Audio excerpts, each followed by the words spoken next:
All right, well, boss man gave me the day off for Easter, so today we're gonna work on the planter. I'm not gonna worry about trying to narrow up be the right wing yet, because today our weather is supposed to be kind of garbage. It's actually raining as we speak right now, but it's not supposed to be anything hard. And then we've got, as the day goes on, the wind's supposed to pick up, and we got 10 to 12 or 10 to 20 mile an hour wind gusts that are supposed to be happening. So I'm not gonna try to narrow this wing up and try to be welding in all that crap and end up having the weather turn completely to shit and be stuck here with a boat anchor that can't move because I got parts loose that need to be tightened up and all that crap. So we got plenty of other stuff to do. I got a whole box of perishable parts, so we can get the fertilizer Coulters changed, which looks like it's going to be a chore just getting the old ones off because those bearing caps do not look like they're going to be fun, because they don't really have a lip on them to get a hold of. So we can do that. I got blade scrapers. I got new, oh well, that one's completely missing, but these guys, I got new fertilizer hose holders. I got bearings for my gauge. There was 1 or 2 gauge wheels needed a bearing. There was 2 closing wheels that needed bearings, one of which is the one I've already got off because I had to take it apart and figure out which style of bearing I needed because they used 2 different styles on these. I had the old style. And what else do we need to do? We can get that stuff done while it's up in the air, and then I can get it unfolded, and then hopefully, well, how much I get done on this is all weather dependent, like I say. So but we get that done, hopefully I can get the air manifold put back on this side that we got narrowed up. And what else? Yeah, we'll just have to see how things play out. But we're gonna start here with these fertilizer Coulters, so I'm gonna see if I can't figure out what tool's gonna work best for popping them caps off. All right, I got all the bearing caps off. This one was interesting.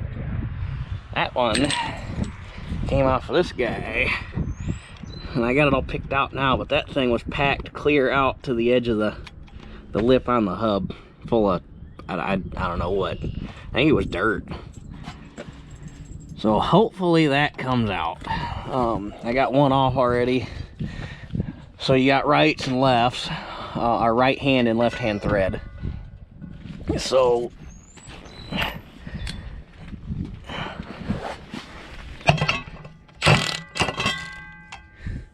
let's, where can we set you here? I guess somewhere back in here is as good a spot as any, eh?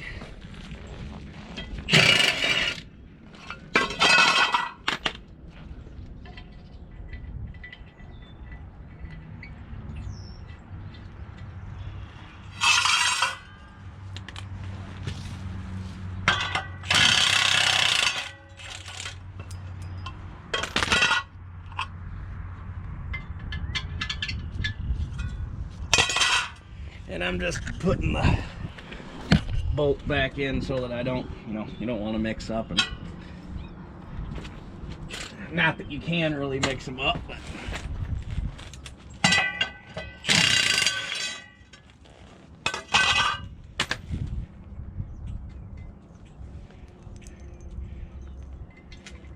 and these Coulters, you actually got to shim them. You'll see, I'll show you when we go to put them back out. Oh wow. That one, the damn, I don't know if you can see it, the dust shield rusted right through.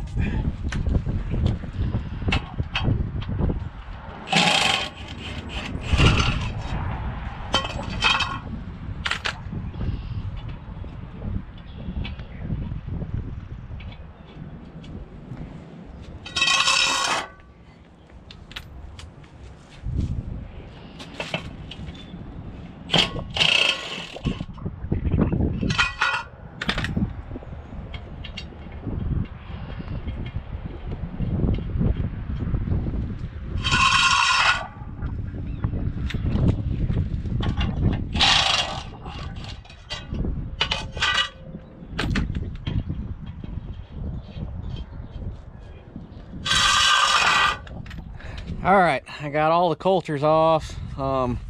Took a grinder and cleaned up the mating surface where the coulter's gonna mate up to the shank, and I cleaned up where these guys mount. These hose holders have to go on before the coulters, because if you get the coulters on, then you don't got enough room to get the bolt through. So that's the next step. I just ran into town, got some stainless bolts. That way, if we got to take these apart again, they might actually have a fighting chance of coming apart. And actually, I think they're going to come apart again, because just the way they look, I think what I'm going to do, I ain't going to worry about it right now, because we gotta get shit done. But I think what I might do is we are going to run it through this spring, get done planting. When we get done planting, as long as time allows, pull all the fertilizer coulters back apart and take these lower cast sections and have my buddy blast them and paint them, just to prevent any further decay, because they're actually in fairly decent shape right now, all things considered. The fact that they didn't get cleaned up that good the last time this thing was used, obviously. So we're gonna set you. You should be able to see, right? Oh yeah, you can see.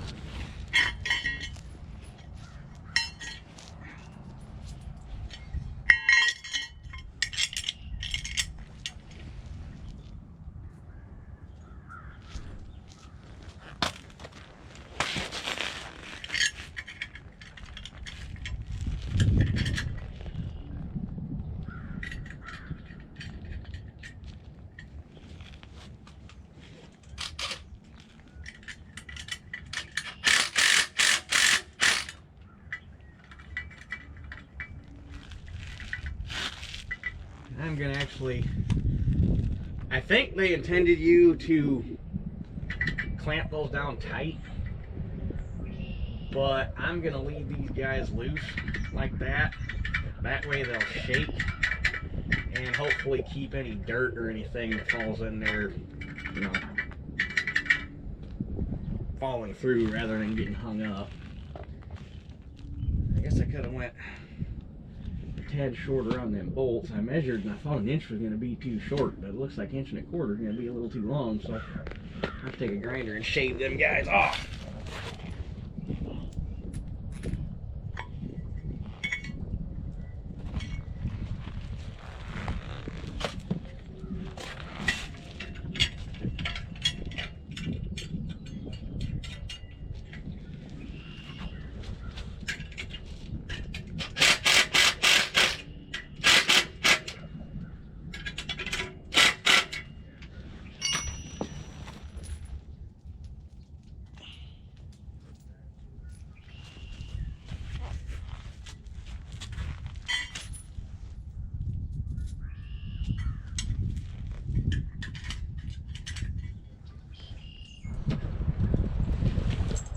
Okay, so now we can start putting coulters on. Obviously got new blades.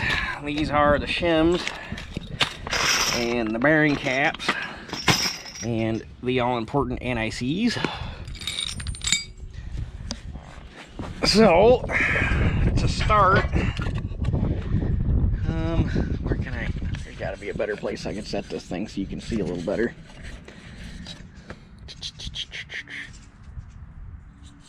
That kind of, like, will that kind of work? Oh yeah, that'll work. So, to start off, to kind of get a bearing of where we're at shim-wise, I'm just going to kind of put 2 of these on here.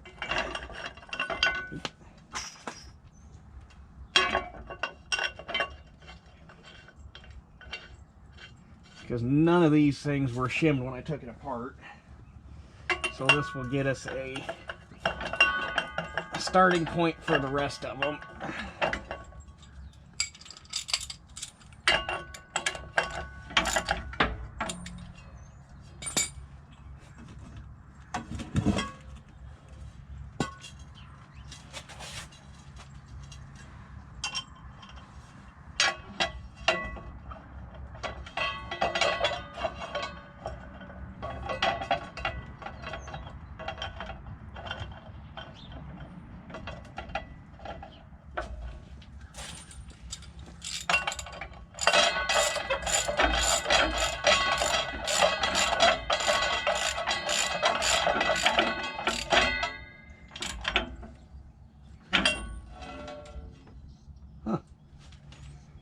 might not have been shimmed because they don't really need shimmed. I'll be damned. Because you want, obviously when you put this thing in the ground, because of the way the mount works, this Coulter is actually going to tilt back some. So this right here is going to be, this part right here is what's actually going to end up engaging the ground. And you want about 2 inches of contact where the blades actually touch each other.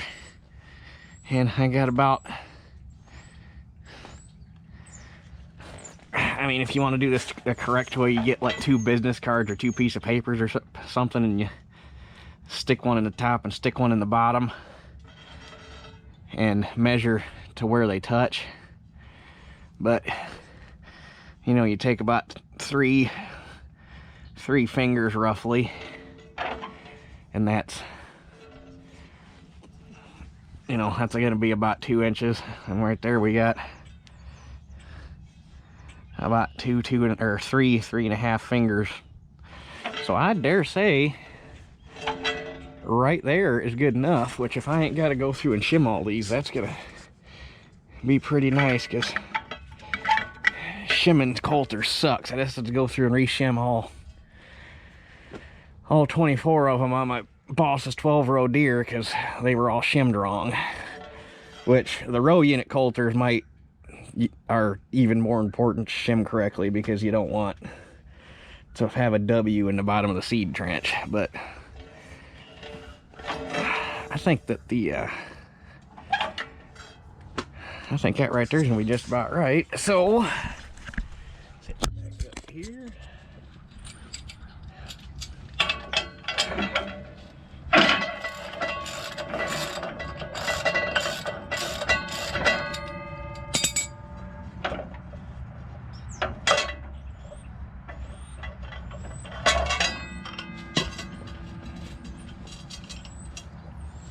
And anti-seize these things so that next time we got to take them apart, they'll actually come apart.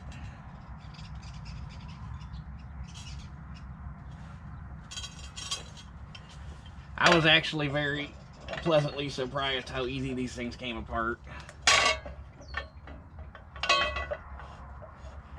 The condition the Coulters were in, I was fully expecting to have a fight on my hands, but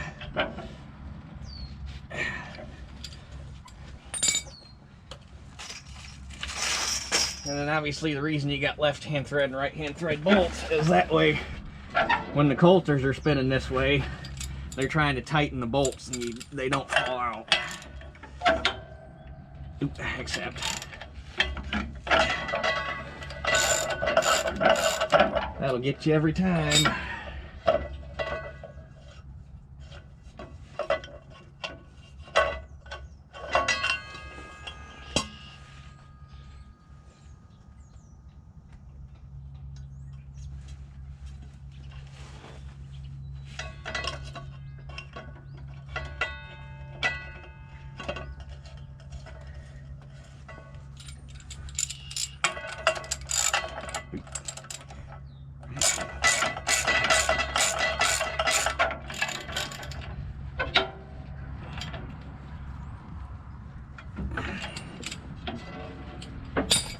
There's that.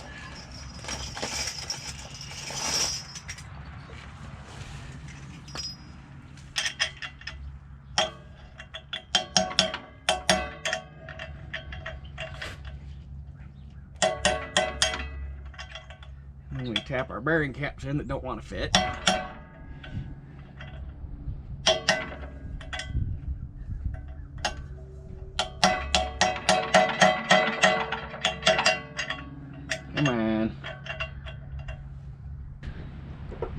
I'll tell you what, them bearing caps are a real freaking joy. They didn't do a very good job of deburring them when they formed them, and there's where they like formed it, and they got the neck that, you know, engages inside the hub and locks it in. It like it raked up a burr on the outside of it, and I ended up having to, couldn't get them to start, ended up taking them all in and chucking them in the lathe and taking our air sander and knocking like a 45 on them, and then they drove in halfway decent. Some of them were still a fight, but they could have Done a little, and then they weren't round either. They were all like, I'm guessing that they're foreign sourced if I had to guess. But anyway, last thing we got to do for the fertilizer coulters is put these on. These are the scrapers that were non-existent when I brought it home. There's actually supposed to be, and this one's, the bolt's even missing. There's supposed to be an inner scraper that goes, and you can kind of see that bolt hole right there. There's supposed to be an inner scraper in there. I knew that those bolts that hold those in were going to be a fight, and I'm not really in for a fight right now. But when I go to take these things off and clean them up and, you know, get them protected from the rust, we'll have to get the gas axe out and heat that up. And because a couple of them still have the bolt heads, but they're rounded, or they're not rounded off, they're rusted round, and it's not going to be fun getting them out. So, but if it's so muddy that you need an inside scraper, you probably shouldn't be planting anyway. So, but we'll get these outside scrapers. We'll just kind of set you, because seems to be what's working. I tried to get stainless bolts for these, but they didn't have any at the place we go to, so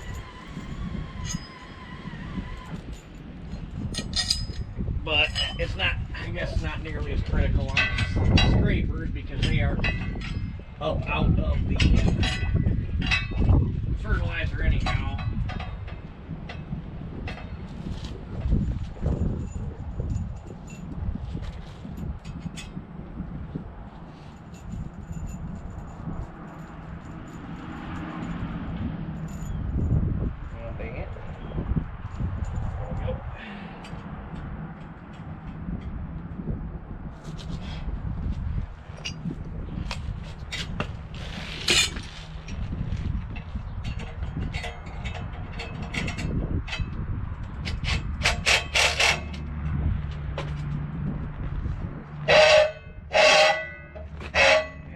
Too much tension.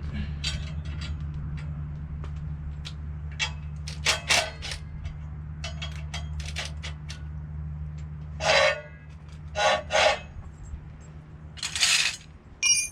do believe I'm gonna have to go get a 1/4 inch longer bolt because I don't like the way those fit.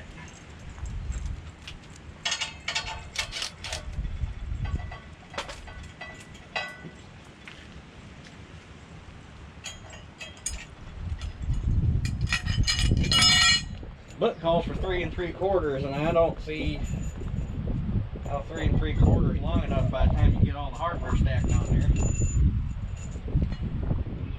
Unless the new scrapers are formed to a tad bit different dimension.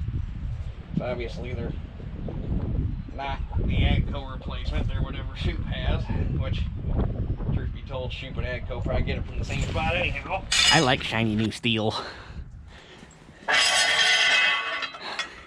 1/4 by 4 inch bolts work a lot better with lock nuts and all that fancy stuff. So until we go to put the hoses in, the fertilizer coulters should be, or fertilizer openers should be ready to rock and roll.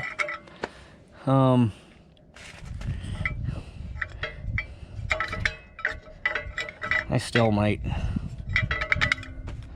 I don't know, still might take the grinder and cut that bolt off shorter. I mean, I guess it really ain't gonna hurt nothing. It ain't like there's enough, it ain't like there's any pressure on it to make it dig into the coulter. It'll just, like I say, I think they originally intended you to clamp that down tight, but that's A, gonna make the hose kind of hard to get in and out. And B, it'd be nice to have this thing kind of doing this deal back here so that any dirt that does fall in shakes its way through and doesn't get hung up in there and leave one more spot for moisture to hang up. But anyway, with the fertilizer openers done, we're going to move on to the marker arm coulters. I already took this one off because this is the one that is just the cheapo throwaway one. So all I need off of this one is these spacers, the bolt, and the depth band. And I got brand new Coulters and brand new bearings and bearing caps. And for this one, I got a brand new heavy duty cast hub like what belongs on it. So we're gonna rebuild this one and rebuild the other one. All right, I got one Coulter done already. I got this one tore apart, knocking the bearings out. Tell you what, an arbor press for this is a whole lot faster than a shop press. Or than a hydraulic press, I guess I should say.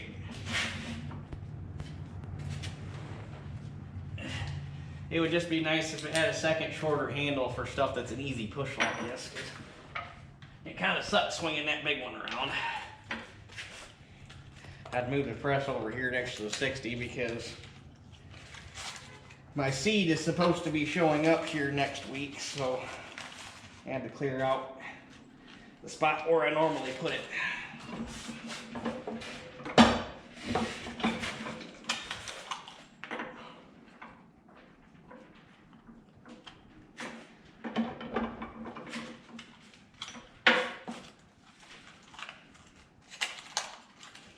Kind of impressed they don't run a spacer between these bearings. Normally they do, but they just go in there back to back.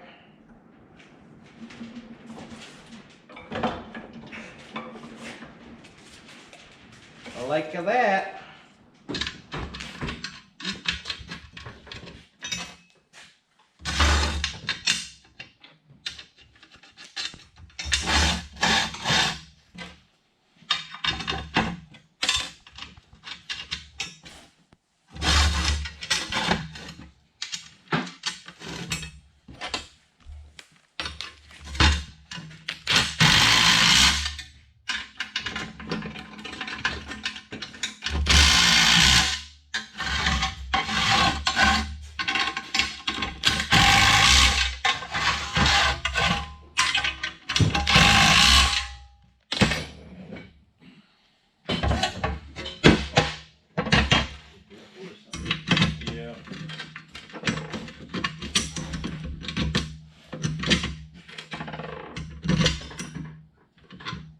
Cylinder, there was about 3/8 worth of 3/8 of an inch gap between the nut and the piston, and the gland was like loose. It stayed there because it wanted to. There was no tension on it, and this one was snug. Wouldn't call it tight.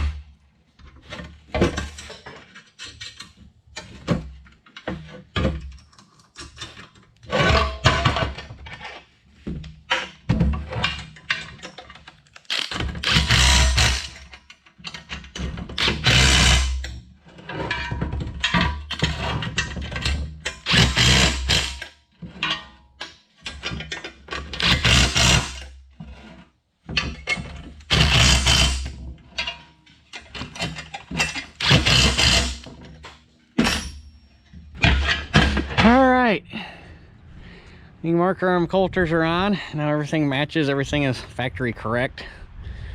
The only thing I got to do, and I'll do it when I go to reset the markers for whatever new length we got, is I need to weld that guy up because it's broke. I was gonna get one for that side, but brand new through Agco, they're 107 or 170 or 160. It was $100 something. I was like, yeah, no, I'll probably try to find one off of a parts planner or something first. So anyhow, on to probably closing wheels. Okay, so I had one gauge wheel, this guy here, that needed a bearing, and then, is it that one? Yeah, that one, that closing wheel I put new bearings in. There's actually one more. That one I'd really like to put new bearings in, but somebody's already been in there working on that one, and this half is all busted up, and I can't get the bolts out, and it's like, you know what, it runs quiet, it's just the dust shields are kind of popping apart. But I was like, if it'll get through what I got to plant this year, and then it can just disappear, because this one's actually a new closing wheel. That one is a new closing wheel. That one's new, because I can tell because they got the newer hardware. That one's new. That one's new. They're probably not brand new, but they're definitely not original to the planter. That one's new. That one, that's original. So it's got a bunch of new ones on it already. That one's new, or newer ones. But anyhow, I'm gonna go through and test all of my seed sensors while I got the stuff. I borrowed this from my boss. He's got it's a Dickie John seed sensor tester.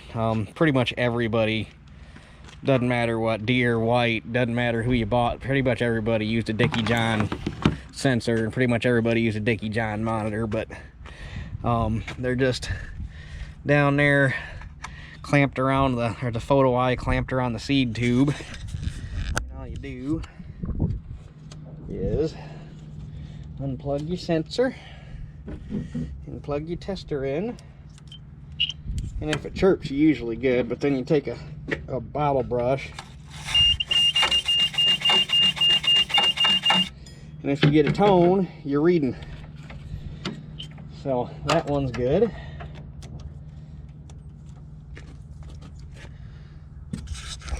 We'll do this guy here. I already did the one on the end. I started down there.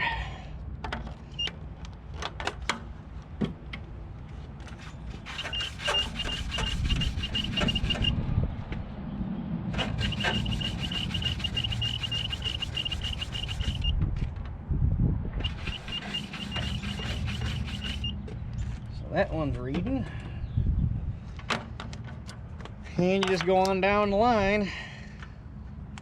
I do think I am gonna pop these seed tubes out though, because they're all it's all the row unit's all crammed full of dirt. So I think I'm gonna pop them out and clean them out real quick, just so the sensor's not down in there all crammed full of mud and whatnot. Well, I'm glad I went and cleaned all them row units out. Those are the piles of dirt that were hung up in there on every single row unit. But I got to this one, and this is the one right there on the end, and she's broken. There's supposed to be a hook right here that hooks on that little pin down there at the bottom there, and the hook was busted off, and this tube was busted in half. So now I got a decision to make, because I want to put bullseye seed tubes in this thing, not necessarily for accuracy or anything, but because bullseye seed tubes down here on the bottom have carbide tips, so if they don't wear out the side, like this one here is already, you can see it's chafing right there, and there's actually one that's wore off like all the way up into here, which then your seed comes sliding down the tube and bounces off the side or something, and next thing you know, it's landing on one side or the other of their trench or whatever. So you want to, that's why you don't want them wearing like that, is because it all of a sudden the seed's not going where it's supposed to. So now I got a decision to make. Do I just buy one regular tube to put back in it for now, because those ones are cheap, or do I just get 8 brand new bullseyes and put in it and be done with it? I'm gonna have to go back and look in the chute book, and because I can't remember how much they cost, have to compare the two and make me a decision. Well, in anticipation of starting to move row units tomorrow, which in hindsight, if I'd have known today that the weather, I mean, it's been kind of dreary looking, but for all intents and purposes, other than that little bit of rain that came when I started working on this thing this morning, it's been a fairly calm day, just a little on the chilly side. If I'd have known that, we'd have been moving row units today instead of doing all this, but I am glad I did this. So anyhow, in anticipation of starting to move row units tomorrow, I went ahead and got the squeeze pump off, and oh boy, we're gonna have to make new brackets for that. I ain't going back on the way I took it off. I don't know how this bracket, because obviously they had it wedged in between the main beam and the fertilizer toolbar. that one fit loose, so the U-bolt was actually drawing it back into the toolbar, the main U-bolt, and then it had a clamp across the front. So my guess is, to a certain extent, it was actually bending. It had to have been bending the 4x4 for the, or is that 3x3? I don't know if it's 3x3 or 4, whatever that is. It had to have been bending that front fertilizer box tube, because I don't know, it was tight when I took it. It was tight before I took the U-bolts off. When I took the U-bolts off, it was loose. And then this one was wedged in there so damn tight that they actually, it was bent, and like I had to drive that thing out of there. And then, yeah, it just, the only thing we're going to be able to use is the squeeze pump itself, the jack shaft, which I'm pretty sure is a factory jack shaft, because all this squeeze pump came off of an 8-row 5100 he had for parts. And on the 5100s, the squeeze pumps mount different, so they had to, that's how come they had to cob adapt all this to mount it on this toolbar. Because I'm pretty sure, I haven't looked in the book. I was going to look in the parts book. I'm pretty sure factory, these things would have a bank of 4 on this side, 4 on that side, and have 2 separate squeeze pumps. That way your lines weren't crossing over the pivot. But we got an 8 bank, so that's what we're going to work with. But it had to come off because where they had it landed is going to be where the main lift wheel is going to end up, and all of the stuff for the jack shaft and whatnot was all, they had like halfway welded to the frame. And when I say welded, I use the term loosely because I knocked everything off with a hammer. And yeah, so that part's out of the way. That was quite the chore. I got all the fertilizer lines ripped off. I threw all the hoses away because we're going to start over again. So basically we're starting fresh on the fertilizer. So I think I'm about ready to call it quits for the day, because by the time I get this movie put up, it's going to be about 6:30, and it's just a little too chilly for, I don't know. I've been working on planters for the last 2 weeks between here and at work, and I'm just about all plantered out, and I got a ways to go both here and at work. So, but anyway, so I'm gonna get stuff cleaned up here. I gotta go in and look at the book too and see if they give a dimension for the 6100 8-row rigid toolbar for an overall length, because I want to know how much I can lob off the end here and move the marker arm in. It's probably gonna end up being somewhere, cut the box off somewhere in here, if and I had to guess. So the only thing we haven't figured out is what these bolts do, because there's nothing in there that I know of. Like, I don't know. Yeah, I don't know what those bolts do, unless they had some sort of extension that bolted on here, or maybe, I wonder if the marker arm is supposed to, well, no. I wonder if the marker arm is supposed to bolt here. I wonder if it's not, because it would make more sense to have it on the main toolbar, because you got more strength right here. I wonder if that's what them bolts are for. I wonder if that's where the marker arm is supposed to be bolted, not up there. Because that would make a hell of a lot more sense, because like I say, that's where your strength is, because you got the 7x7 box. I'm gonna look that up on parts book too. I'm betting that is where the marker arms are supposed to bolt, because it's the same bolt patterns right here.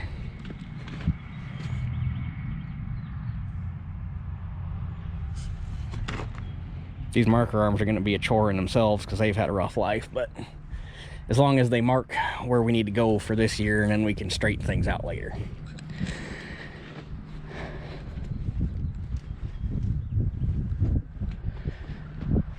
But anyway, I guess I'm gonna get things cleaned up, get this video put up for tonight, so you guys got something. And We'll reconvene in the morning, moving row units. So that's it for this one. We'll catch you guys on the next one.